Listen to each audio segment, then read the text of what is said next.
어린 날에는 마음이 아팠던 기억들만 떠올라요.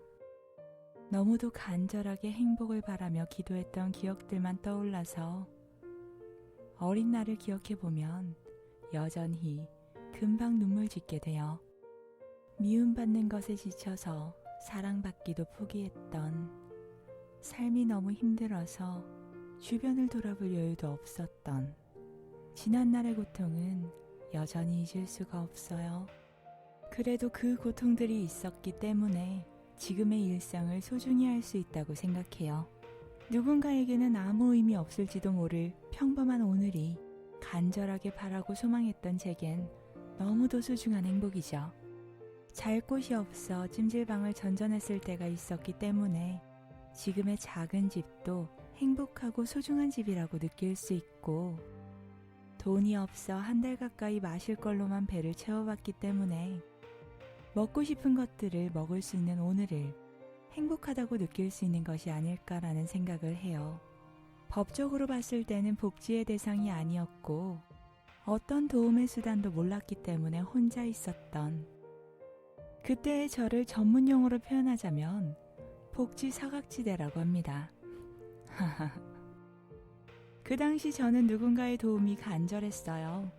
누구에게도 도움받지 못하고 상처로 얼룩진 시간이었기 때문에 더 나은 선택들을 함께 고민해 볼 사람이 없었던 시간이었기 때문에 같은 시간 속에서 간절한 마음으로 울고 있을 우리 다복이들에게 닿기 위해서, 여태까지 몰랐겠지만 사실 당신은 존재 자체가 복덩이에요 라고 말해주고 알려주기 위해서, 그래서 사회복지를 시작했고 이제 이렇게 유튜브 채널도 시작하게 됐죠.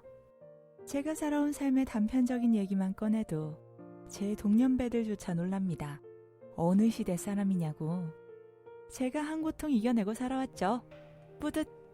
그 당시 조금의 도움을 받고 싶어서 찾아갔던 학교 사회복지사와의 잘못된 상담으로 삶의 많은 부분 더 큰 손실을 감당해야 했던, 어려서 아는 것도 없이 나약했던 시절을 생각해보면 제대로 된 전문성을 바탕으로 적절한 도움이 된다는 것의 중요함을 다시금 생각해보게 되는 것 같아요.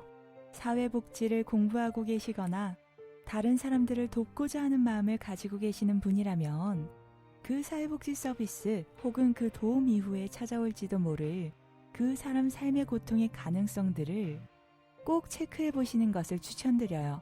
이 부분 별 5개 빠바방! 아무리 체크하고 조심한다고 해도 생각지 못한 일들은 일어날 수 있고 고려하지 못했던 일들도 찾아올 수 있겠지만 그에 대한 고민을 해봤던 차이는 분명 존재한다고 생각해요. 저도 그래서 늘 고민하고 있습니다. 제가 드리려는 도움이 과연 적절한 수준의 도움일까?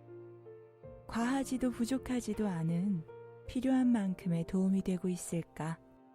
그래서 만약 저보다 더 제대로 된 도움을 받을 수 있는 부분이라 생각되면 솔직하게 말할 수 있는 용기를 위해 노력하고 있습니다.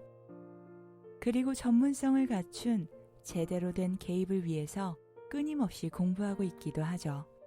그리고 상대방이 가지고 있는 스스로의 가능성을 닫지 않기 위해서 과도한 개입을 하지 않기 위해서도 노력하고 있어요. 전문 용어로 표현하면 나대지 않는다고 합니다. 여러분은 어떤 마음으로 복지를 시작하게 되셨나요? 여러분이 지키고자 하는 가치는 무엇인가요? 여러분이 생각하는 복지를 위해서 무엇을 하고 계신가요? 복지를 생각하고 있거나 도움을 생각하고 있다면 스스로에게 질문해보고 답을 적어봐야 할 부분이라 생각합니다. 그리고 이 답들은 살면서 계속 수정되어 갈 거예요. 수정된다고 해서 그 무게가 사라지는 것은 아닙니다. 그만큼 고민하고 있다는 마음의 상징이고 성장하고 있다는 뜻이라고 말씀드리고 싶어요.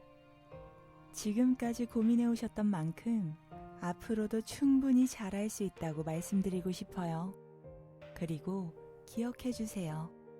당신은 존재 자체가 너무도 소중한 복덩이 자체라는 걸요. 누구도 이 가치는 훼손할 수 없어요. 당신은 소중해요. 그러니 충분히 앞으로 더 행복해질 거예요. 그 행복이 하루 속에 잔뜩 쌓여서 많이 웃을 수 있는 다복한 하루 되세요.